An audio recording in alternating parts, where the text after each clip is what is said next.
If you ask me which city has the slowest pace of life in Taiwan, my answer is always the same: Tainan. Welcome to episode 2 of my solo Taiwan journey. Today we're leaving Taiwan and heading south to Chiayi and Tainan. Let's officially begin the next part of the trip. For this trip around Taiwan, I've mostly been traveling by train. The TRA is incredibly convenient. On local trains, you can simply tap your EC card and hop on. And of course, you can't ride the TRA without trying a railway bento.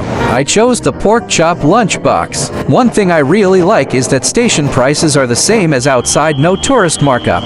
The trains feel similar to commuter rail back home. Some cars don't have reserved seats, but they're spacious, comfortable, and even come with footrests, reminding me of Korea's KTX. A kid, my mom often took me on long train rides. My favorite memory was eating instant beef noodles on board. They somehow tasted better on a train. Taiwan's railway bentos are just as memorable. Another thing I noticed is how quiet everyone is. The entire carriage stays peaceful, and nobody speaks loudly.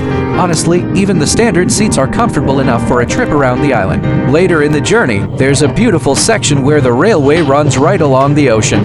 Chiayi is the second stop on this trip, located between Taiwan and Tainan. It's famous for its turkey rice. As you travel farther south, life becomes noticeably slower. I actually enjoy that because I prefer wandering around instead of rushing between tourist attractions. This hostel turned out to be really nice. It has a kitchen, laundry facilities, clean rooms, and a cozy common area full of board games. After waiting 2 hours to check in, I found the room much better than yesterday's only for beds and a private bathroom. 很不错的，而且还是独立的浴室。哇塞，这个下铺感觉很舒服哎。你说你有点难追，想让我吃了。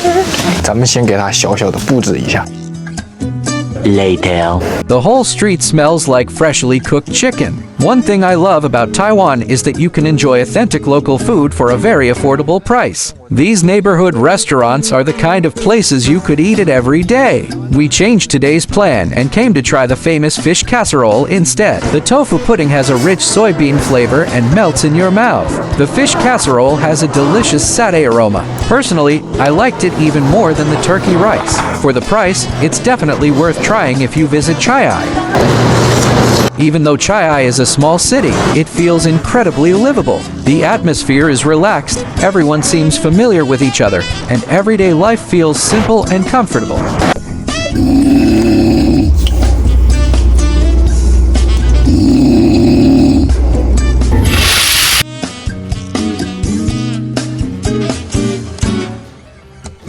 No Taiwanese breakfast is complete without soy milk and an egg pancake. It reminds me of the street food I grew up eating as a kid.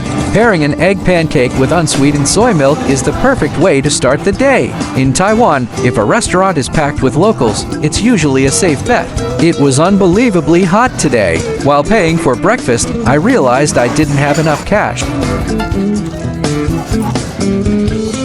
The owner smiled and told me I could pay later, so I went back to get the money. When I returned, he even told me I didn't need to make the trip back.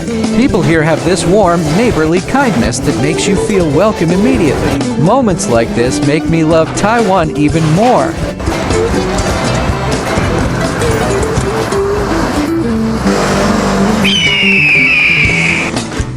Today's train also has unreserved seating, so getting on is quick and easy. Now we're heading to Tainan, the third stop of this journey. Tainan isn't a city that amazes you instantly. Instead, it's a place that grows on you the longer you stay. Life here moves slowly, and that's exactly what makes it special. It reminds me of childhood summers filled with cicadas and lazy afternoons under the trees. Welcome to Tainan. You'd never guess this hostel is hidden above a family mart. Since buses here don't run very often, I looked into renting an electric scooter, but it turned out to be more expensive than I expected, so I decided to stick with walking and public transportation. The sunset in Tainan is absolutely stunning. Tonight we're exploring Datong Night Market with a budget of just 500. Luckily, it's open today. The food is affordable and delicious. From grilled skewers and giant fried chicken to crispy stinky tofu and fresh pineapple juice, everything was amazing. I spent surprisingly little and left completely full. If you're visiting Tainan, these are all worth trying. One reason I love staying in hostels here is the community. Almost every night there's a different activity, like baking brownies, making cocktails, or brewing coffee. Tainan's buses aren't as convenient as other cities though. If you miss one, you might wait over 40 minutes. Maybe that's just part of the city's slower lifestyle. During summer, it's simply too hot outside, so I only explore in the morning or after sunset. Something unexpected happened today. While crossing the street, an elderly woman hurried to catch the green light and tripped over a raised curb. I ran back to help her, and thankfully she wasn't seriously hurt. A local staff member asked if someone could report the dangerous spot to the city. If anyone from Tainan is watching, I hope it can be fixed soon so nobody else gets hurt. After wandering around without my phone, I couldn't even find the fruit shop I was looking for. I was sweating from head to toe, so I grabbed a cold unsweetened soy drink instead.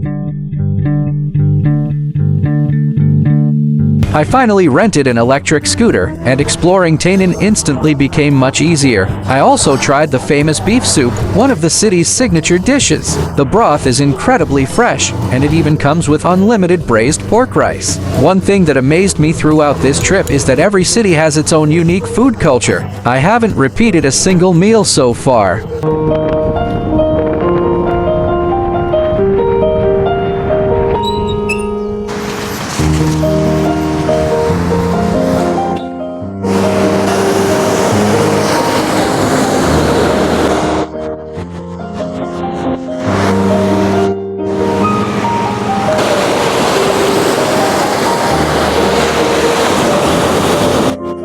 As the sky slowly turned purple, the first third of my journey around Taiwan came to an end. Before leaving Tainan, I kept thinking about one question. Is the future more important or the present? Maybe neither. What's most important is living in the present without compromising who you want to become. Next stop, the East Coast. I can't wait.